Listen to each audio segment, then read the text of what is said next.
In this video, I'm going to share with you guys 5 tips to drastically improve your efficiency when it comes to double unders, as well as give you a bonus drill at the end of this video that's going to help you go from hitting 1 to 2 double unders to up to 100 double unders in no time. Now, getting right into the first tip, and that is standing tall.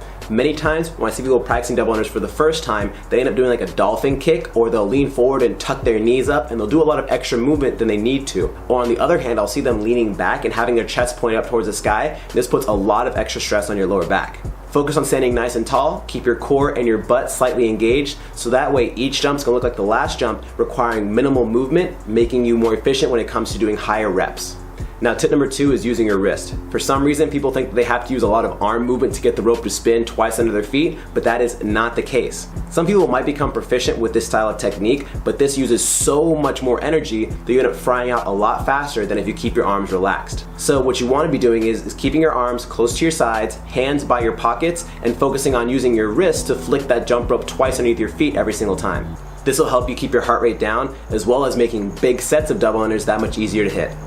Tip number 3 is staying light on your toes. Sometimes I see people doing double unders and they'll slam their heels into the floor, and 1, this isn't good for your Achilles. 2, it makes it that much harder to bound back off the floor and go to the next rep. So during your double unders, focus on staying light on your toes and only letting the toes and the ball of your foot touch the floor every single time. If you find it that you're someone that does let your heels touch the floor and it's really hard for you to not let them touch the floor, then I challenge you to accumulate 100 jumps a day just from the balls of your feet, breaking it up however you need to. So sets of 10, sets of 20, do 50 and 50, just accumulate 100, building up the strength in your calves and your shins, allowing you to do double unders more efficiently when it comes to staying on the ball of your feet. Now, tip number 4 is move slow and steady. What I see a lot of people do is they try to go really fast because they see someone that is really proficient with double unders going really fast, so they think they have to keep that same pace. It is significantly easier to practice double unders going at a slow pace and having a longer jump up in the air instead of trying to rush them and getting 10 reps as fast as you possibly can because you're afraid you're going to trip.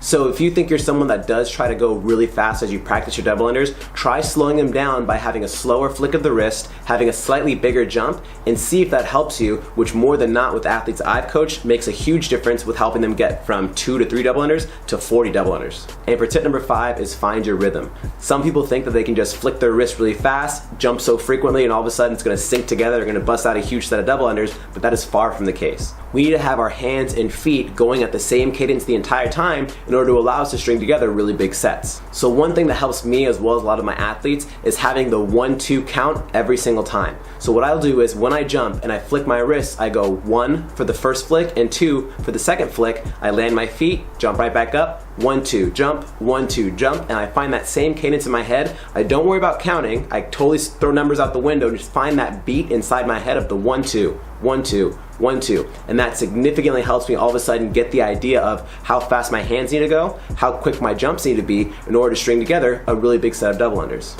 Alright, now for the bonus drill, which ties into that 5th tip of finding your rhythm, and that is the double clap jump.